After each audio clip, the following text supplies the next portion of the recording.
ومن سيئات أعمالنا من يهده الله فلا مضل له ومن يضلله فلا هادي له أشهد أن لا إله إلا الله وحده لا شريك له وأشهد أن سيدنا محمدا عبده ورسوله اللهم صل على محمد وعلى آل محمد كما صليت على إبراهيم وعلى آل إبراهيم إنك حميد مجيد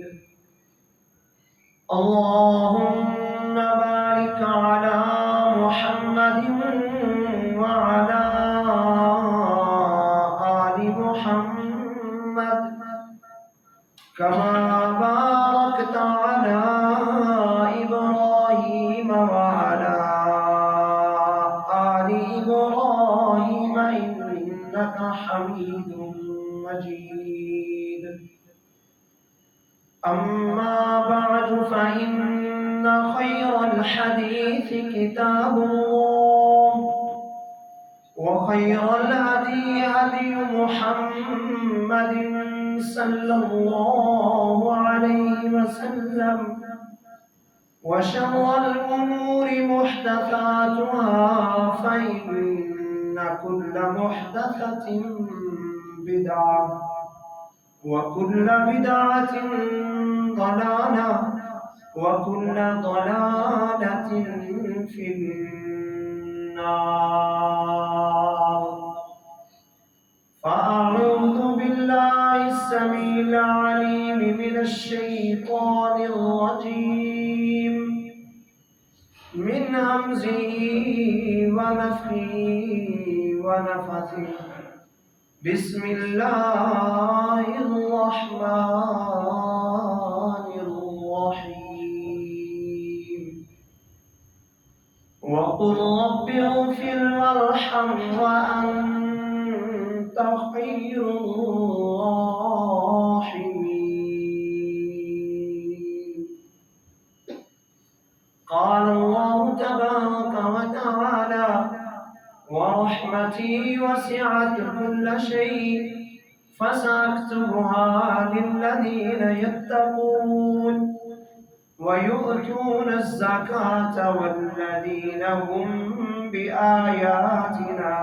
يؤمنون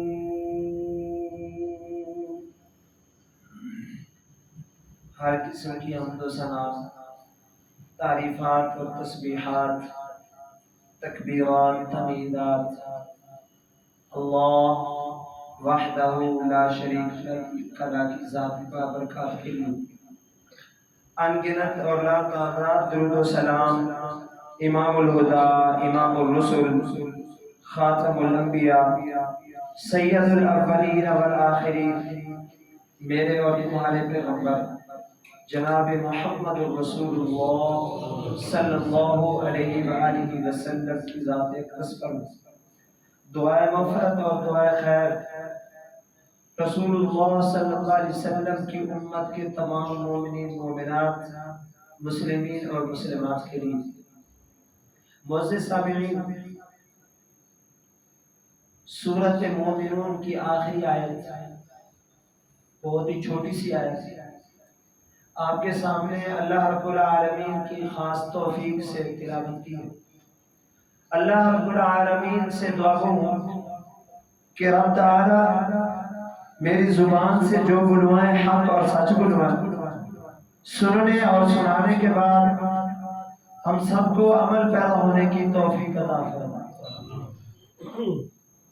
معزز سامعین اس آیت مبارکہ میں رب تعالی نے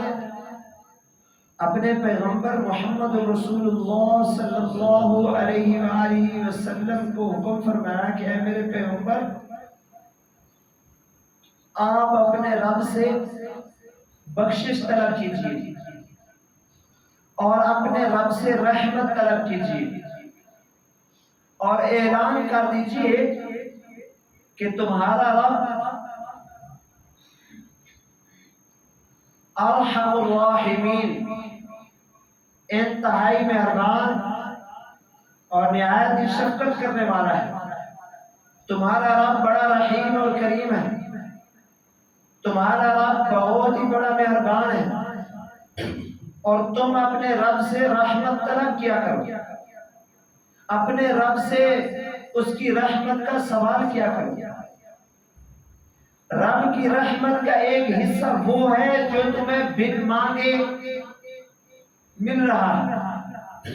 رب کی اس رحمت کے حصے سے ہر ایک مستفید ہو رہا ہے، چاہے وہ مومن ہے چاہے وہ کافر ہے۔ اللہ تعالیٰ نے فرمایا کہ وَرَحْمَتِي وَسِعَتْ كُلَّ شَيْءٍ، رب تعالیٰ کی رحمت کا ایک حصہ وہ ہے جو اللہ نے اپنی ساری مخلوقات، جتنی بھی اللہ کی مخلوق ہے، ساری کائنات کے اوپر اللہ کی وہ رحمت حاوی ہے، یعنی اللہ کی وہ رحمت کا حصہ جو ہے، اللہ نے اپنی اس رحمت کے حصے سے کائنات کے ہر ایک ذی روح کو اور ہر ایک ذرے کو ڈھانپا ہوا ہے۔ اس اللہ کے رحمت کے حصے سے ہر ایک مستفید ہو رہا ہے، لیکن اللہ کی ایک خاص رحمت ہے جو اس کے خاص بندوں کے لیے ہے، وہ مومنین کے لیے ہے۔ وہ خاص رحمت اللہ نے فرمایا میں نے ان لوگوں کے لیے لکھ دی ہے جو مجھ سے ڈرنے والے ہیں، جو میرے پیغمبر کے اوپر ایمان لانے والے ہیں، ان کے لیے میں نے اپنی خاص رحمت کا وہ حصہ لکھ لیا ہے۔ اب میرے ان بندوں کو چاہیے کہ وہ اپنے لیے مجھ سے میری اس خاص رحمت کا حصہ طلب کیا کریں، اور اللہ کی وہ جو رحمت ہے خاص، اس کے بغیر ہم نہ دنیا میں عزت و احترام سے جی سکتے ہیں، نہ ہی آخرت میں ہم کامیاب ہو سکتے ہیں۔ وہ جو اللہ کی خاص رحمت، چاہے ہمارے پاس بینک بیلنس ہو، ہمارا کاروبار ہو، اور دنیا کی ہر ایک چیز ہمارے پاس میسر ہو، اس کے باوجود ہم اللہ کی رحمت کے محتاج ہیں۔ اللہ کے ایک پیغمبر ہیں حضرت سلیمان علیہ السلام، اللہ نے سورۃ النمل میں واقعہ بیان کیا ہے، اور اللہ کے پیغمبر ہیں، اللہ نے فرمایا کہ اپنی نعمتوں میں سے ہر ایک نعمت میں نے اسے دی تھی، ہر ایک نعمت، اتنی نعمتیں دی تھی، اتنی بڑی سلطنت کہ پرندے جو تھے وہ کتاب فرمان رہتے تھے، ہوا ان کا حکم مانتی تھی۔ اتنی بڑی سلطنت ملنے کے باوجود ایک دن ایسا ہوا کہ حضرت سلیمان علیہ السلام جا رہے تھے تو وہ چیونٹیوں کی بستی سے گزرے، کیونکہ وہ ان کی بولی سمجھتے تھے۔ ان چیونٹیوں میں سے ایک چیونٹی کہنے لگی اپنی ہی چیونٹیوں کو کہ یا ایھا النمل ادخلوا مساکنکم، کہ اے چیونٹیوں اپنی اپنی بلوں کے اندر گھس جاؤ، لا یحطمنکم سلیمان وجنودہ وهم لا يشعرون۔ سلیمان علیہ السلام کا لشکر آ رہا ہے، تم اپنی بلوں کے اندر گھس جاؤ، کہیں ایسا نہ ہو کہ وہ تمہیں روند ڈالے اور انہیں خبر تک بھی نہ لگے، تم اپنی بلوں کے اندر گھس جاؤ۔ اب سلیمان علیہ السلام نے اس چیونٹی کی بات سنی تو قرآن میں اللہ نے فرمایا فَتَبَسَّمَ ضَاحِكًا مِّن قَوْلِهَا، سلیمان علیہ السلام مسکرا دیے چیونٹی کی بات سن کر اور کہنے لگے، قال، وہ کہنے لگے، رب اوزعنی، اے میرے رب مجھے توفیق دے دے، میری مدد فرما کہ ان اشکر نعمتک التی انعمت، جو تو نے میرے اوپر انعامات کیے ہیں، جو تو نے مجھے نعمتیں بخشی ہیں، کہ میں تیرا ان نعمتوں کے اوپر شکر گزار بندہ بن جاؤں۔ اللہ تو مجھے توفیق دے دی۔ ساتھ ہی کیا مانگا؟ کہتے ہیں اے اللہ تیرے انعامات مجھ سلیمان پر بھی ہیں، میرے ماں باپ پر بھی ہیں، علیہ وعلی والدی، اے اللہ میرے اوپر بھی تیرے بڑے احسانات ہیں، میرے والدین کے اوپر بھی تیرے بڑے احسانات ہیں، وَأَنْ أَعْمَلَ صَالِحًا تَرْضَاهُ، اب اللہ مجھے ایسے اعمال کرنے کی توفیق بخش دے، ایسے اعمال جن سے تو راضی ہو جائے، وہ اعمال کرنے سے تو خوش ہو جائے، ایسے اعمال کرنے کی مجھے توفیق دے، اور وَأَدْخَلْنَاهُ بِرَحْمَةٍ مِّنَّا، اللہ اکبر، اے اللہ ایک تو مجھے نیک اعمال کرنے کی توفیق دے، اور دوسرا مجھے اپنی رحمت کے اندر شامل کر، میرے اوپر مزید اپنی رحمتیں فرما، کیونکہ میں تیرا بندہ سلیمان تیری رحمت کا محتاج ہوں۔ اتنا سب کچھ ہونے کے باوجود، اتنی تیری نعمتیں اور نوازشات ہونے کے باوجود، میں تیرا بندہ سلیمان پھر بھی تیری رحمت کا محتاج ہوں، تیری رحمت کے بغیر میرا گزارا نہیں۔ اور فرمایا فی عبادک الصالحین، اور مجھے اپنے نیک بندوں میں شامل فرما لے، نیک بندوں میں صلحاء لوگوں میں شامل فرما۔ یہ دعا رحمت للعالمین نے محمد رسول اللہ صلی اللہ علیہ وسلم نے بھی اپنے آخری وقت میں کی تھی کہ اللہم بالرفیق الاعلی، کہ اللہ مجھے اپنے نیک صلحاء بندوں میں شامل فرما۔ تو بہرحال میں عرض کر رہا تھا کہ اللہ کی رحمت کے بغیر ہمارا گزارا نہیں ہے، ہم اللہ کی رحمت کے محتاج ہیں۔ جب ہم محتاج ہیں، چاہے ہمارے پاس ساری نعمتیں موجود ہوں، صحت تندرستی ہو، جوانی ہو، ملازمت ہو، بینک بیلنس کاروبار ہو، دنیا کا کوئی غم نہ ہو، اس کے باوجود بھی ہم اللہ کی رحمت کے محتاج ہیں۔ اور اگر پریشانیاں آ جائیں، بیماری آ جائے، پھر بھی ہم اللہ کی رحمت کے محتاج ہیں، پھر بھی اللہ کی رحمت کے محتاج ہیں۔ اللہ کے پیغمبر ہیں حضرت ایوب علیہ السلام، بیمار ہو گیا، اب اللہ سے سوال کر رہے ہیں۔ سوال کیا کر رہے ہیں؟ اے میرے رب، میں تیرا بندہ ایوب، انی مسنی الضر، تکلیف کے اندر مبتلا ہوں، اے اللہ مضطرب ہوں، پریشان ہوں، وَأَنْتَ أَرْحَمُ الرَّاحِمِينَ، اس لیے اللہ میں تیری رحمت کا محتاج ہوں، میں تیری رحمت کا محتاج ہوں، تو سب سے بڑا مہربان ہے، میرے اوپر رحم کر دے، میری یہ تکلیف دور کر دے، میری یہ تکلیف دور کر دے۔ رب تعالیٰ نے فرمایا میں نے اپنے بندے کی دعا قبول کی اور اس تکلیف سے نجات دی، اور صرف تکلیف سے نجات نہیں دی بلکہ اپنے پیغمبر محمد رسول اللہ صلی اللہ علیہ وسلم سے فرمایا اے میرے پیغمبر وَاذْكُرْ عَبْدَنَا ایوب، ذرا اپنی اس کتاب میں میرے بندے ایوب کا تذکرہ بھی کیجیے، اس کا ذکر کیجیے۔ اللہ کیا ذکر کرنا ہے اس کا؟ کیا بات بتلانی ہے میں نے اپنی امت کو؟ اللہ نے فرمایا میرے پیغمبر یہ بات بتلانی ہے کہ اس نے مجھ سے میری رحمت کا سوال کیا تھا، میری رحمت کا سوال کیا تھا، میں نے اس کے اوپر اپنی رحمت کا دی تھی، اور رحمت بھی کیسی کی تھی کہ جب بیمار تھے آنن فانن صحت یاب ہوئے، کسی ڈاکٹر کے پاس جانے کی ضرورت ہی نہیں پڑی تھی، بس میں نے کہہ دیا تھا ارکو برجلک ھذا مغتسل بارد وشراب، اپنا پاؤں زمین کے اوپر رگڑیے، یہاں سے پانی کا ایک چشمہ جاری ہوگا، وہ پانی پی لیجئے اور اس سے نہا لیجئے تو آپ کی ساری بیماریاں ختم ہو جائیں گی۔ اور اللہ نے فرمایا وَمِثْلَهُمْ مَعَهُمْ رَحْمَةً مِّنْ عِنْدِنَا۔ بات یہ ہے کہ جب اس نے مجھ سے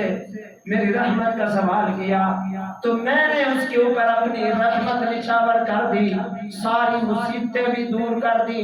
اولاد بھی پہلے سے دگنی دے دی، مال بھی پہلے سے دگنا دے دیا، رحمتا من عندنا، اپنی طرف سے میں نے اس کے اوپر رحمت نچھاور کر دی تھی۔ اب ہمیں اللہ کی رحمت کی ضرورت نہیں، ہمیں پل پل اللہ کی رحمت کی ضرورت ہے، لیکن وہ ضرورت ہمیں میسر کیسے ہے، وہ رحمت ہمیں کس طرح میسر آئے گی، اللہ کی رحمت ہم کس طرح سمیٹ سکتے ہیں؟ اللہ نے ہمیں بتا دیا اس قرآن کے اندر، یہ کلام ہے نا، اس کلام کے اندر اللہ نے ہمیں بتایا یہی کتاب، اللہ نے فرمایا وَهَذَا کتاب، یہ جو میں نے کتاب نازل کی ہے نا،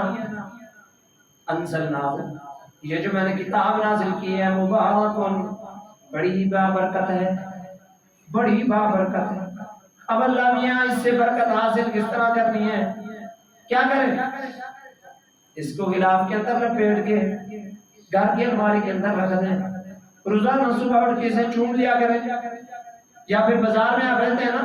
وہ لگاتے نہیں حروف مقطعات، وہ الف لام میم حامیم عین سین قاف یاسین طٰ، وہ ایک تختی کے اوپر لکھے ہوئے، اور وہ آگے کہہ رہے ہوتے ہیں دکان والوں کو یہ لے جی، یہ مکان اور کاروبار کی خیر و برکت کے لیے اسے لٹکا دے، برکت حاصل ہو جائے گی؟ نہیں، یا اس کی کوئی آیات لکھ کے اپنے گلے میں ڈال دیں برکت ہوگی؟ ایسا بھی نہیں ہوگا۔ اللہ نے فرمایا میں نے یہ کتاب نازل کی ہے بڑی بابرکت، اس سے برکت اگر حاصل کرنا چاہتے ہو تو فَاتَّبِعُوهُ، اس کی اتباع کرو، جو احکام میں نے اس کے اندر نازل کیے ہیں ان کے اوپر عمل کرو، وَاتَّقُوهُ، اور اپنے رب سے ڈرتے رہو تو تمہیں ایک فائدہ ہوگا،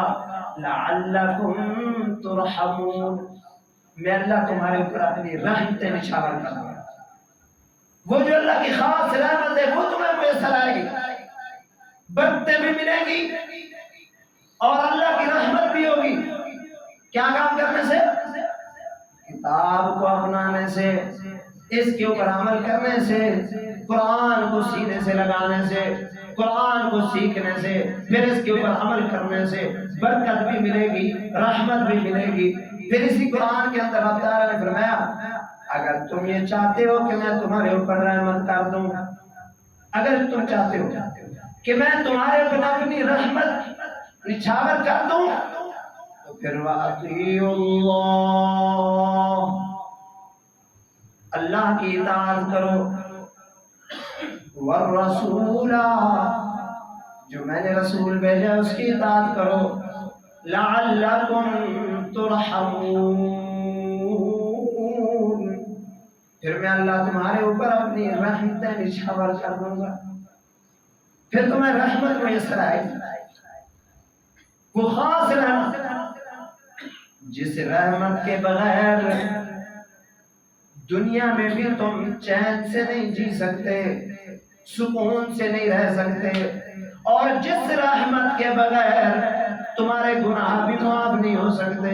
جس رحمت کے بغیر تم رب تعالیٰ کی جنت میں بھی داخل نہیں ہو سکتے، چاہے تم جتنے بھی اعمال کر لو، حج کرو، زکاتیں دیتے رہو، صدقات دیتے رہو، نمازیں پڑھتے رہو، جو مرضی کر لو، تمہاری نیکیاں پہاڑوں کے برابر ہو جائیں، تمہاری نیکیوں سے زمین و آسمان کا خلا پر ہو جائے، بھلے تم توحید پر ہو، بھلے تمہارے اعمال سنت کے مطابق ہو، پھر بھی اللہ کی رحمت کے بغیر جنت میں نہیں جا سکتے۔ اللہ کی رحمت کی اتنی ضرورت ہے ہمیں، اللہ کی رحمت کی اتنی زیادہ ضرورت ہے ہمیں کہ ہم نہ دنیا کے اندر چین و سکون سے زندہ رہ سکتے ہیں، نہ ہی آخرت میں کامیاب ہو سکتے۔ اللہ کی رحمت کے اتنے محتاج ہیں تو رحمت ملے گی کیسے؟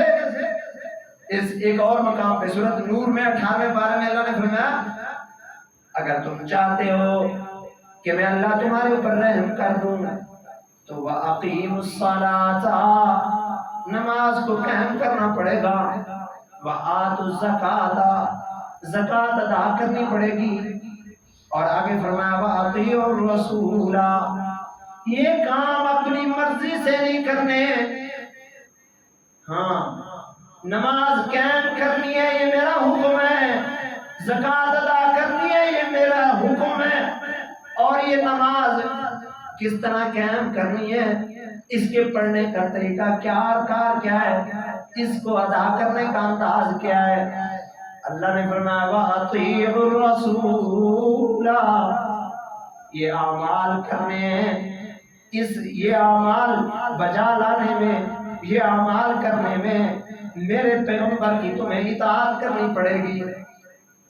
لَعَلَّكُمْ تُرْحَمُونَ، پھر اگر تم نے یہ کام کر دیا تو میں اللہ تمہارے اوپر رحمت کر دوں گا۔ نماز اپنی مرضی سے نہیں، کافی علماء ہم سنتے ہیں وہ کہتے ہیں جی رفع دین کر لے بھی ٹھیک ہے، نہ کرے بھی ٹھیک ہے، ہاتھ سینے کے اوپر باندھ لے تو بھی ٹھیک ہے، اگر نیچے باندھ لے تو بھی ٹھیک ہے۔ اپنی مرضی سے نہیں کرنا۔ اللہ کے رسول صلی اللہ علیہ وسلم جب نماز شروع کرتے اپنے ہاتھوں کو بلند کرتے۔ یہ کون کہہ رہا ہے؟ جنہوں نے دیکھا ہے رسول اللہ صلی اللہ علیہ وسلم کو، جنہوں نے آپ علیہ السلام کو دیکھا ہے۔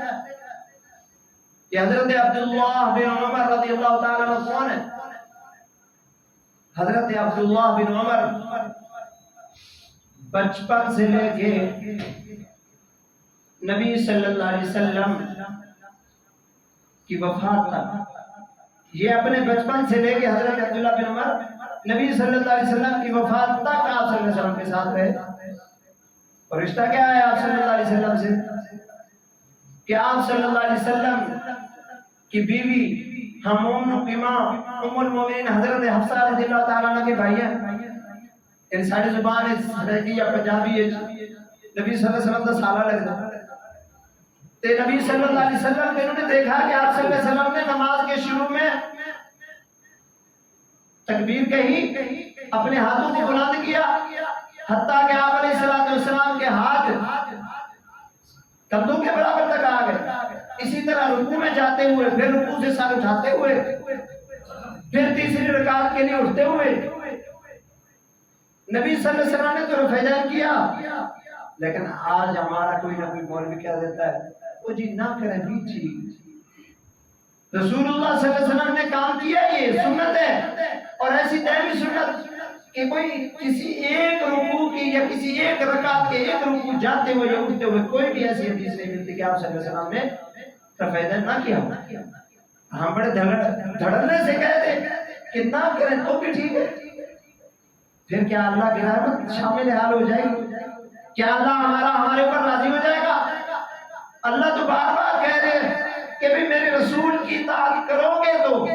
نماز قائم کرو، زکوٰۃ ادا کرو، ساتھ فرمایا وَأَطِيعُوا الرَّسُولَ،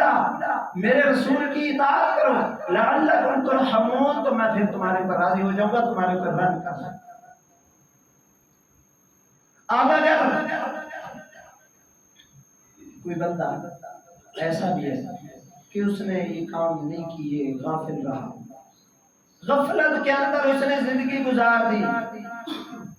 غفلت کے اندر نہ ہی تو اس نے قرآن سیکھا، نہ ہی قرآن کو پڑھا اور سیکھا، نہ ہی اس کے اوپر عمل کر سکا۔ اور یاد رکھنا، شراب، جوا، زنا، چوری، یہ سارے گناہ کے کام ہیں، اس سے بڑا گناہ یہ ہے کہ قرآن کو نہ سیکھا جائے، نہ سمجھا جائے، نہ پڑھا جائے۔ یہ ان گناہوں سے بڑا گناہ ہے۔ ان گناہوں سے بڑا گناہ کون سا ہے؟ قرآن کو نہ سیکھنا، قرآن کو نہ پڑھنا،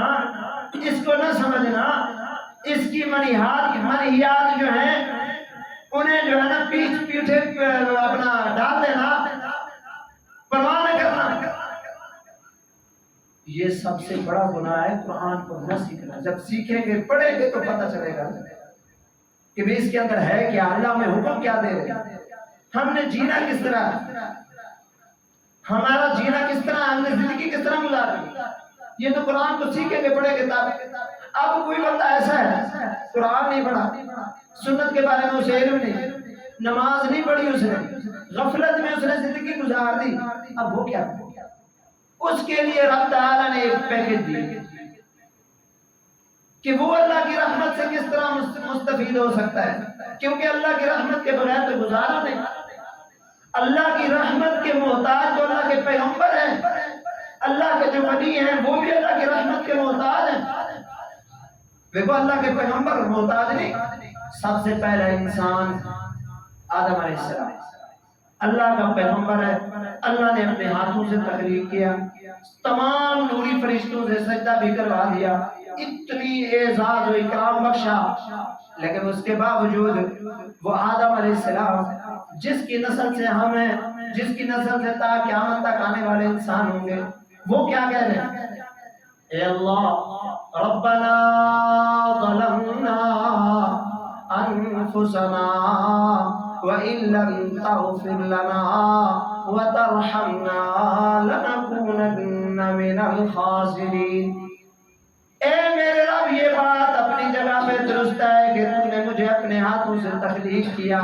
پھر اپنے مقرب فرشتوں سے میرا سجدہ بھی کروایا، مجھے اعزاز بخشا، لیکن اے اللہ مجھ سے ایک غلطی، ایک بھول ہو گئی ہے،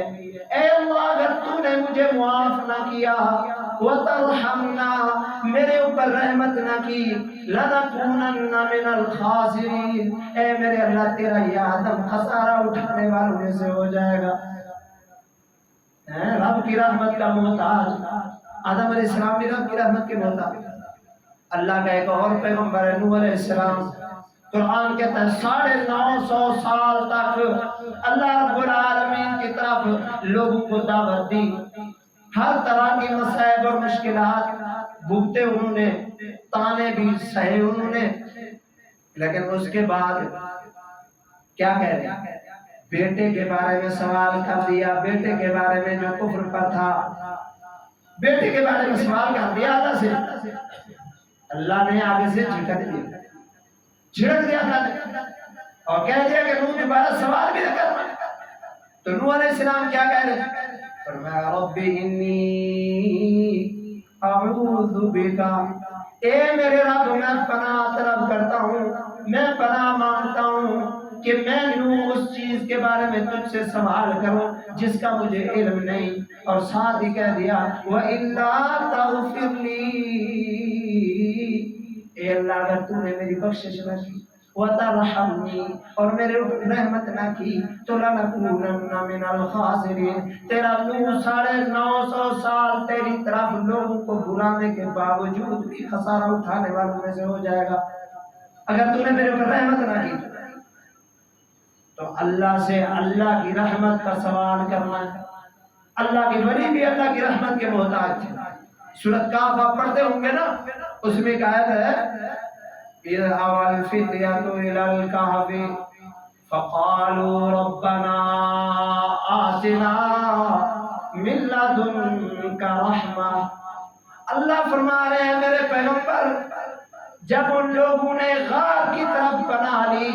ان اللہ کے ولیوں نے، ان موحدوں نے، ان توحید پرستوں نے، تو ساتھ ہی ساتھ وہ سوال کر رہے تھے کہ اللہ من لدنک رحمہ،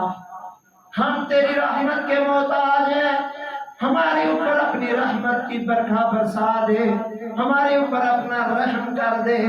اور ہماری رہنمائی کر سیدھے راستے کی طرف، اور ہمارے لیے ہمارا کام آسان کر دے۔ کیا کہہ رہے ہیں؟ ہم اللہ تیری رحمت کے محتاج، اللہ کے ولی بھی اللہ کی رحمت کے محتاج، اور اللہ کے نبی بھی اللہ کی رحمت کے محتاج ہیں۔ تو بھائیو ہم بھی اللہ کی رحمت کے محتاج ہیں۔ تو اللہ کی رحمت ملے گی کیسے؟ جب ہم اس قرآن کو اپنائیں گے، اس کے اوپر عمل کریں گے، رسول اللہ صلی اللہ علیہ وسلم کی تابعداری میں زندگی بسر کریں گے، نمازوں کو قائم رکھیں گے اور نماز پڑھیں گے بھی رسول اللہ صلی اللہ علیہ وسلم کے طریقے کے مطابق، تو پھر ہمیں اللہ اپنی رحمت میں ڈھانپ لے گا۔ اللہ کی وہ رحمت خاص رحمت جو انہوں نے اپنے خاص بندوں کے لیے لکھ دی ہے، وہ ہمیں نصیب ہو جائے گی۔ ہم دنیا آخرت میں کامیاب ہو گئے، دنیا آخرت میں کامیاب ہو گئے۔ اور اللہ نے ایک مقام پہ فرمایا قرآن حکیم میں فرمایا ادعوا ربکم تضرعا وخفیا، تم اپنے رب کو پکارو، اپنے رب کو پکارو کس طرح؟ تضرعا گڑ گڑا کے وخفیا، اور آہستگی سے۔ آہستگی سے کیا مراد ہے؟ رات کو اٹھ کے اپنے رب کو پکارو، خفیہ طریقے سے اپنے رب کو پکارو، اور مانگو کیا؟ مانگو اس سے اس کی رحمت۔ ان رحمت اللہ قریب من المحسنین، اللہ کی رحمت نیکوکاروں کے قریب ہوتی ہے۔ جو نیکوکار ہوں گے نا، اللہ کی رحمت ان کے قریب ہو جاتی ہے، اللہ اپنی رحمت سے ان کو ڈھانپ لیتے ہیں۔ اور جب آپ یہ کام کریں گے تو اس کا فائدہ آپ کو بھی ہوگا، آپ کے بچوں کو بھی ہوگا، آپ کے بچوں کو بھی ہوگا۔ قرآن حکیم میں اسی سورۃ کاف میں اللہ تعالیٰ نے یہ بات بتائی ہے کہ بھئی وہ جو دیوار ٹھیک کر رہے تھے اللہ کے پاک پیغمبر، ایک پیغمبر کے ساتھ دوسرا ساتھی دیوار صحیح کر رہے تھے، انہوں نے کہا کہ انہوں نے تو ہمیں رہنے کے لیے جگہ نہ دی اور آپ ان کی دیواریں درست کر رہے ہیں۔ تو انہوں نے جواب کیا دیا کہ بھئی ان کا جو باپ تھا یہ یتیم بچے ہیں، یتیمین فی المدینہ، یہ شہر اس بستی کے رہنے والے دو یتیم بچے ہیں، یہ ان کا جو باپ تھا نا وکانا ابوہما صالحا، ان کا باپ بڑا نیک تھا، فارادنا ان یبلغا اشدہما ویستخرجا کنزہما، تمہارے رب نے یہ ارادہ کیا ہے کہ یہ جو خزانہ ان کے باپ نے ان کے لیے رکھا تھا یہ محفوظ رہے، یہ جب جوان ہو جائیں گے تو خود نکال لیں گے۔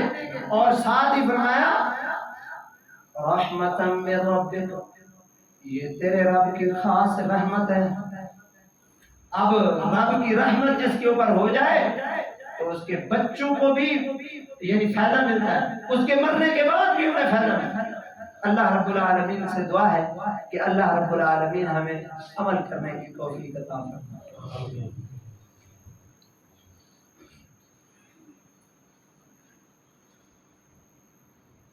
ان الحمد لله نحمده ونستعينه ونستغفره ونؤمن به ونتوكل عليه ونعوذ بالله من شرور أنفسنا ومن سيئات أعمالنا، من يهده الله فلا مضل له ومن يضلله فلا هادي له، أشهد أن لا إله إلا الله وحده لا شريك له، وأشهد أن سيدنا محمدا عبده ورسوله۔ اللهم أعز الإسلام والمسلمين، اللهم انصر الإسلام والمسلمين، اللهم انصر من نصر دين محمد صلى الله عليه وسلم، اللهم اشف مرضانا ومرضى المسلمين، اللهم اشف مرضانا ومرضى المؤمنين، اللهم اغفر لنا للمؤمنين والمؤمنات والمسلمين والمسلمات، وانصرهم على عدوك وعدوهم ولا ترده عن القوم المجرمين، اللهم اذهب البأس رب الناس واشف أنت شافي لا شفاء إلا شفاءك شفاء لا يغادر سقما، اللهم صيبا نافعا اللهم صيبا نافعا مطرنا بفضل الله وبرحمته اللهم إنك عفو تحب العفو فاعف عنا اللهم إنك عفو تحب العفو فاعف عنا اللهم ربنا هب لنا من أزواجنا وذرياتنا قرة أعين واجعلنا للمتقين إماما وأقول قولي هذا أستغفر الله لي ولكم ولسائر المسلمين فاستغفروه إنه هو الغفور الرحيم.